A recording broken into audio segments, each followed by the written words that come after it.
চট্টগ্রামের বন্দরটিলা এলাকায় অবস্থিত হজরত আলী শাহ রহমতুল্লাহি জামে মসজিদ ঐতিহ্য ও আধুনিকতার এক অনন্য সমন্বয়। 1885 সালে প্রতিষ্ঠিত এই প্রাচীন মসজিদটি আজ শীতাতপ নিয়ন্ত্রিত ও দৃষ্টিনন্দন আধুনিক ডিজাইনে নতুন রূপে দাঁড়িয়ে আছে। স্থানীয় মুসল্লিদের নিয়মিত 5 ওয়াক্ত নামাজ ও জুমার জামাতে এটি অন্যতম প্রধান কেন্দ্র হিসেবে পরিচিত।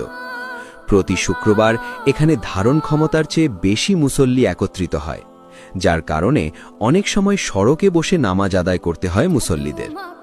প্রজন্মের পর প্রজন্ম ধরে এটি এলাকার ঐতিহ্যের ধারক ও বাহক হিসেবে সম্মানিত হয়ে আসছে।